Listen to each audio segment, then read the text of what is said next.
우리에게 주시는 하나님의 말씀 보겠습니다. 다 같이 하나님의 말씀 제목 한번 큰 소리로 외쳐볼까요? 시작. 그리스도께 하듯 하라. 다시 한번 큰 목소리로 합니다. 시작. 그리스도께 하듯 하라. 아멘. 그리스도께 하듯 하라 하는 제목으로 하나님의 말씀 청구하도록 하겠습니다. 한국 기독교 역사 중에 주목할 만한 사건 하나를 여러분에게 서두에 소개하겠습니다. 1907년 해그 밀사 사건으로 고종이 왕위를 내려놓지요. 그 다음에 순종이 왕위로 오릅니다. 당시 이씨 조선의 왕손이었던 분이 그 당시에 예수님을 영접을 합니다. 그분의 이름은 이대현. 다소 특이한 것은 미전도 종족의 그리스도의 복음이 들어갔을 때 많은 서민들, 평민들이 예수님을 믿었지 왕손이 예수님을 믿는 일은 거의 없었습니다. 근데 이 이대현, 이씨 조선의 왕손이 예수님을 최초로 믿게 됩니다. 유교의 이념으로 조선을 통치했던 이씨 조선 왕조 시대에 왕손이 예수님을 믿는다는 것은 아주 놀라운 일입니다. 흥성대원군이 왕이 되고 자신은 왕이 되지 못한 조선의 부르나 이대현, 그는 일제강점기 시대에 을사보호조약으로 국권이 강탈되고 일본이 조선 궁궐에서 행하던 모습을 보고 분노합니다. 왕손이 특권을 내려놓고 궁궐을 떠나지요. 땅도 아내에게 물려주고 자신은 방랑자처럼 살아갑니다. 그런 그가 어느 날 충주에 있는 선영의 성묘를 하러 가는데 마부를 대동합니다. 그 마부의 이름이 엄귀현. 보통 신문에는 엄영수라고도 나옵니다. 훗날 그는 교회에서 영수의 직분을 얻게 됩니다. 영수, 교회 모든 일을 다 맡아 사는 사람이죠. 오늘날로 표현하면 안수집사 또는 장로의 직분이라고 말할 수도 있을 것입니다. 여하튼 그런 마부였던 엄귀현, 그가 왕손을 모시고 성묘를 하러 가는데 이 마부가 왕손을 참으로 정성을 들여서 잘 섬깁니다. 오고 가는 길에 이 마부는 나리 하면서 왕손을 극진하게 모십니다. 여행길에 친숙해진 그는 어느 날 대담하게 왕손에게 전도하기로 마음을 먹습니다. 나리 황송하오나 오늘부터 예수님을 믿으시옵소서. 하나님이 세상을 이처럼 사랑하사 독생자를 주셨으니 누구든지 예수님을 믿으면 영생을 얻는다고 합니다.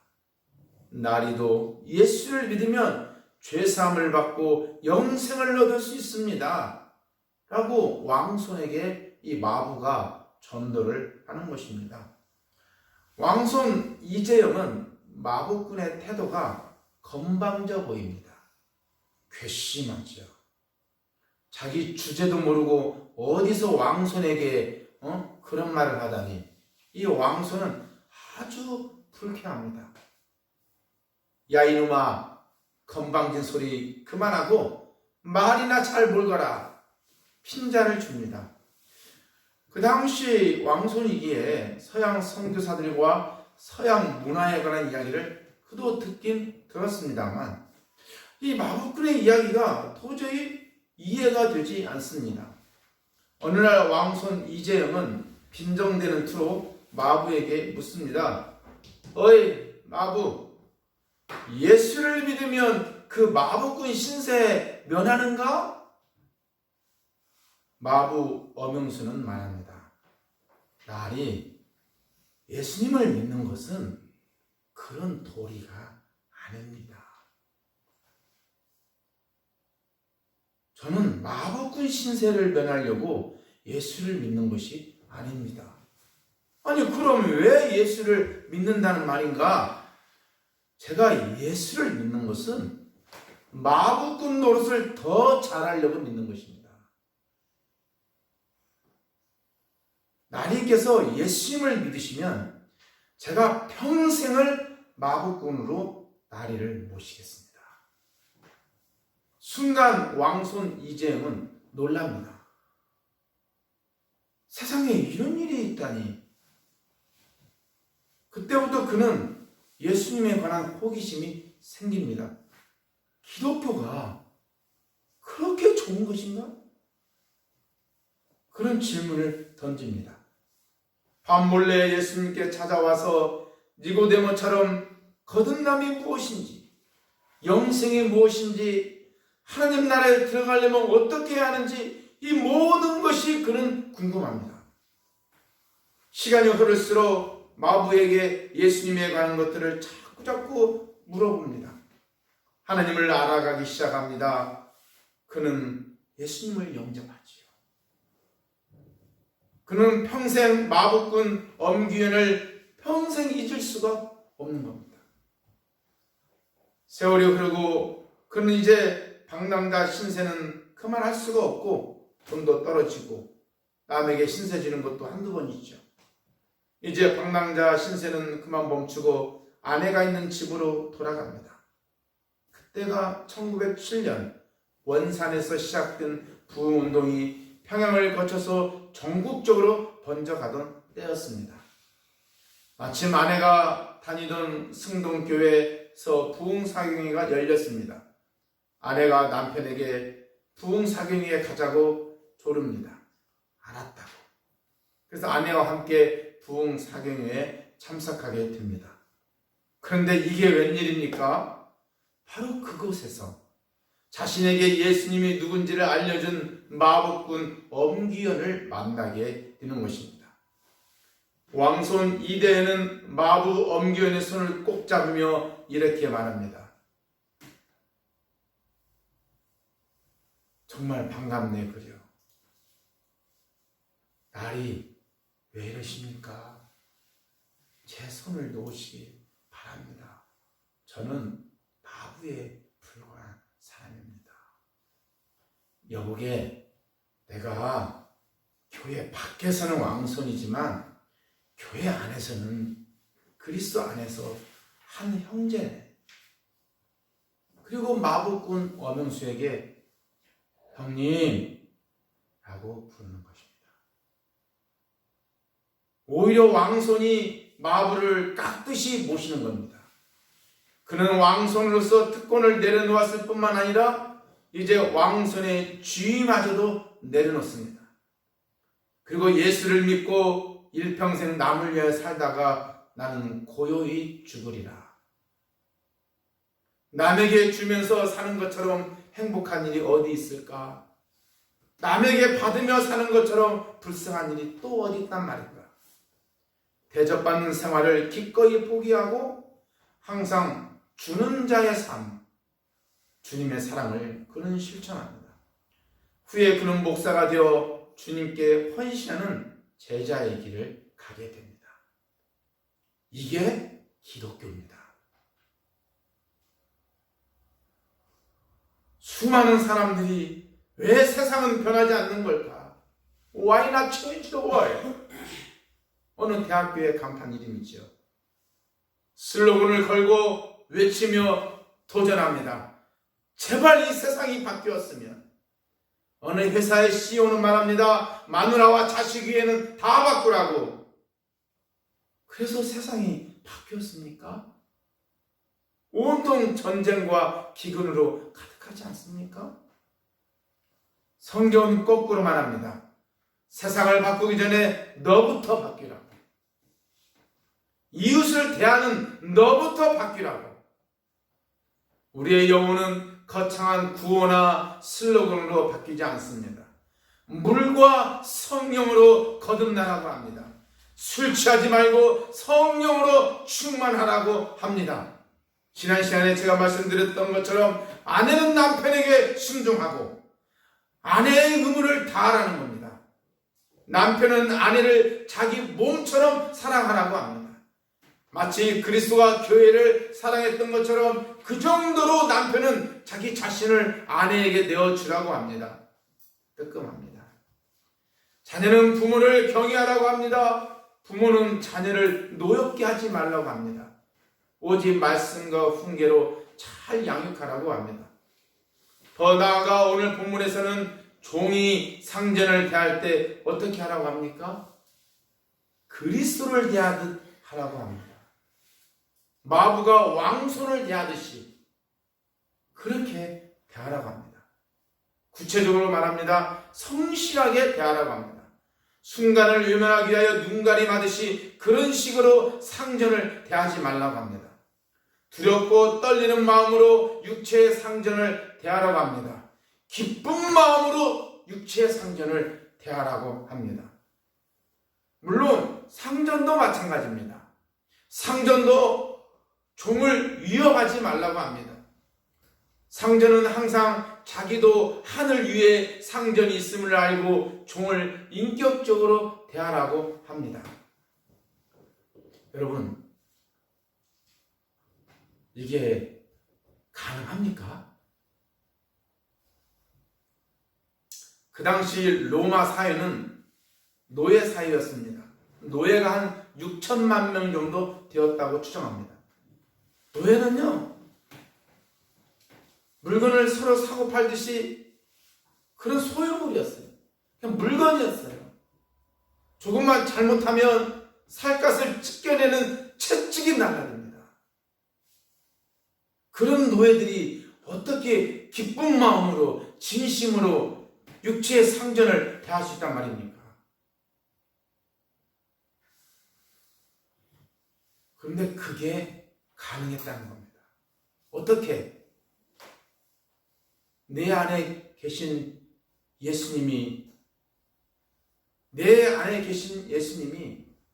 인생의 주인이시고 내 생명의 주인이심을 고백하는 노예들에게는 그게 가능합니다.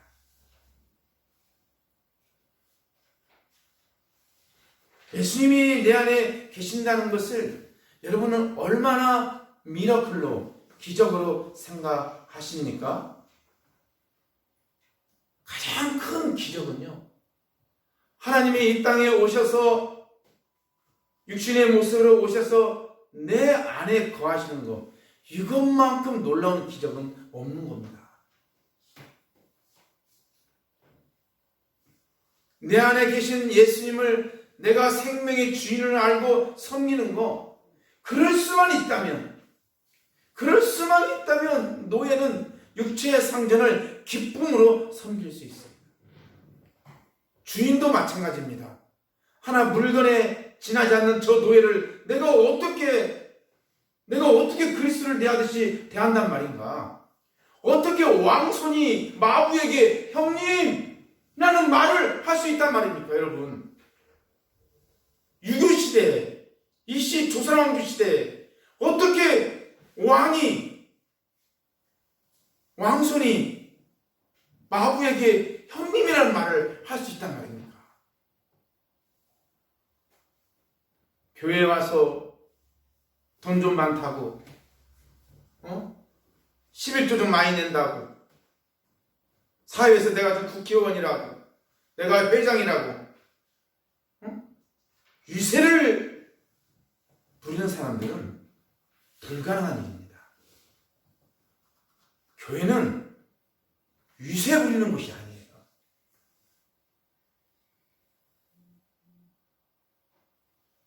교회 와서 유세 부리는 사람 나타나면 제가 꼭 이 왕손 이야기를 해드릴 겁니다. 당신 왕손입니까?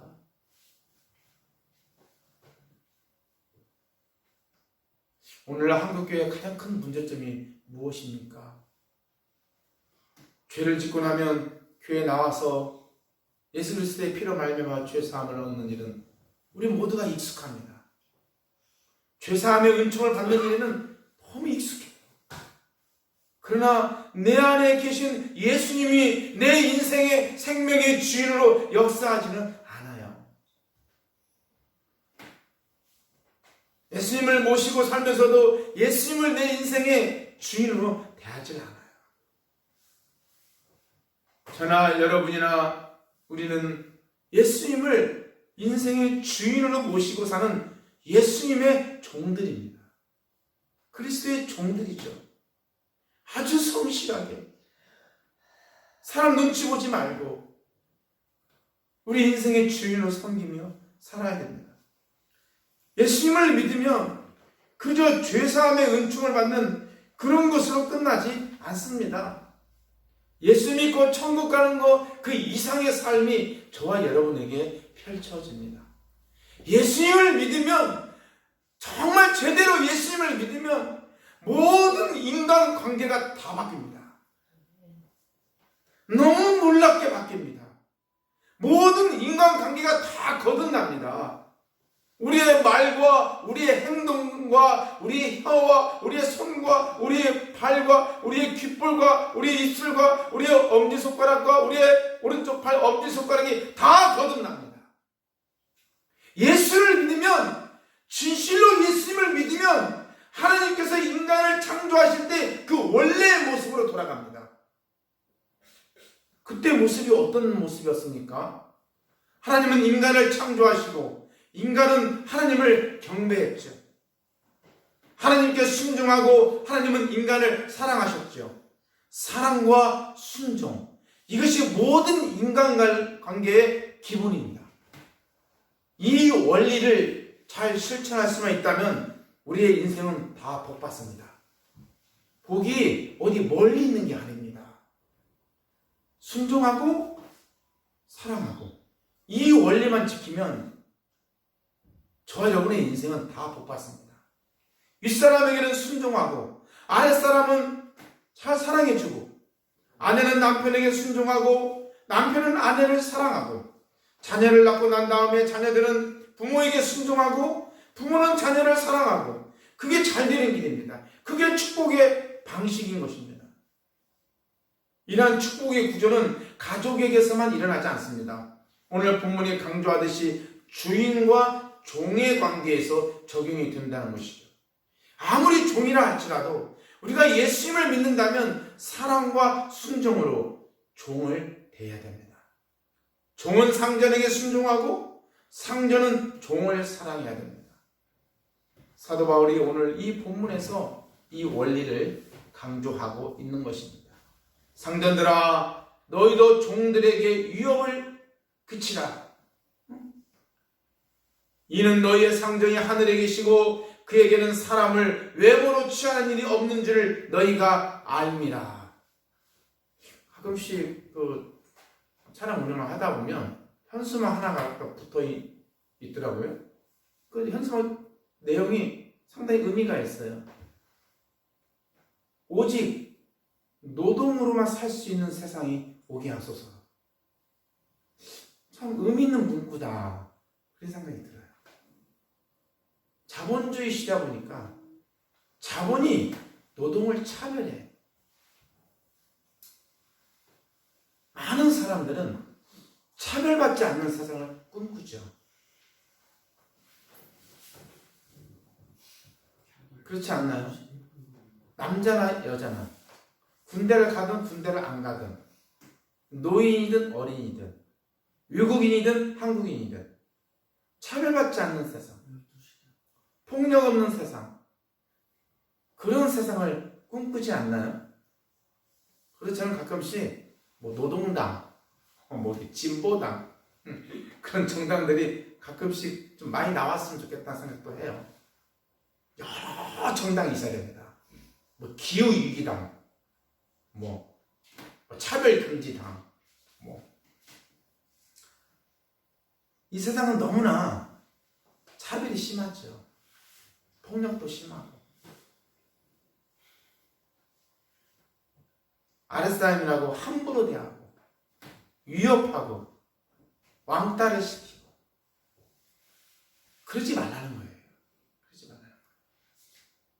상전들이 항상 명심할 일은 예수님이 내 마음에 계시고, 그 예수님은 내 삶의 주인이시며, 그 주인이신 예수님이 나를 어떻게 대하는가를 가만히 묵상해 보라는 거예요. 우리의 상전이신, 우리의 주인이신 예수님이 나를 어떻게 대하는가, 그것을 늘 생각하면서 믿음으로 예수님을 바라보고 그 종을 대하라는 거예요. 종도 마찬가지예요. 종도 예수님을 생각하면서 끊임없이 육체의 상전을 그리스도를 대하듯이 대하라는 거예요.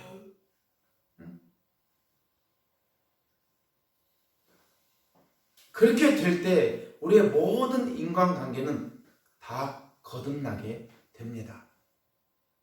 부모 관계도, 직장에서 인간관계도, 교회 안에서 교우 관계도 다 바뀝니다. 실제 그런 일이 있었어요. 빌레몬서를 보면요, 1세기 초대교회 성도들이 오늘 사도 바울이 권면한 말씀대로 살아간 삶을 볼 수 있어요. 1세기 초대교회 성도들, 그 중에 빌레몬을 소개합니다. 빌레몬이라는 사람이 있었어요. 좀 집안이 넉넉했나 봐요. 종들이 있었어요. 그 중에 오네시모라는 종이 있었는데 어느 날 이 종이 도망을 갔네요. 재산상의 피해를 주고 도망간 것 같아요. 주인에게 재산상의 피해를 주고 도망간 종은요, 그냥 바로 사로잡아서 그냥 죽여도 되는 그런 시대였어요. 그런데 이 도망간 오네시모가 바울을 통해서 예수님을 믿게 됩니다. 사도 바울이 이 오네시모를 다시 원래 주인인 빌레몬에게 돌려보냅니다. 그리고 그에게 이렇게 편지를 하지요. 빌레몬, 사랑받는 빌레몬, 수많은 성도들에게 인정받는 빌레몬, 나는 당신이 오네시모를 그냥 종으로 생각하지 말고 형제로 대하기를 원합니다. 기적이 일어난 거죠. 자기에게 재산상의 침해를 입히고 도망간 종을 형제로 대하라는 거예요. 형제로. 그 당시 로마 사회에서는 상상할 수도 없는 아주 급진적인, 근본적인 레디컬한 변화죠. 이 놀라운 변화가 어떻게 가능한가요, 여러분? 조선시대도 아니고 1세기, 그 당시에 어떻게 그런 사회적인 놀라운 변화가 일어났을까요? 그건요, 그 당시 혁명인 거예요. 혁명. 프랑스 대혁명만이 혁명이 아니에요. 갑오 개혁만이 혁명이 아니에요. 1세기 주인이 종을 형제라 대하고 왕손이 마구에게 형님이라고 말하고, 이런 것은 기독교에서만 가능한 거예요. 제가 지난주에 참석했던 가정교회 컨퍼런스, 집사람하고 같이 갔다 왔습니다. 핵심은 하나입니다. 기존의 전통교회 문제가 많다는 거예요. 서양 사람들은 교회를 어떻게 생각하느냐? 교회는 싸우는 것, 목사와 장로가 싸우는 것, 그리고 없어지는 것. 이게 세상의 교회를 바라보고 있어요. 지금 이런 전통적인 시스템에서 이제는 벗어나자는 거예요. 1세기 하나님이 기뻐하시는, 가장 기뻐하시는 그런 교회, 주인이 종보고 형제라고 그러고 왕손이 마부에게 형님 이렇게 부를 수 있는 교회, 그런 교회를 한번 이 21세기에 다시 한번 만들어 보자는 거예요. 그게 그래서 가정교회인 거예요. 마치 가정이 교회와 같은.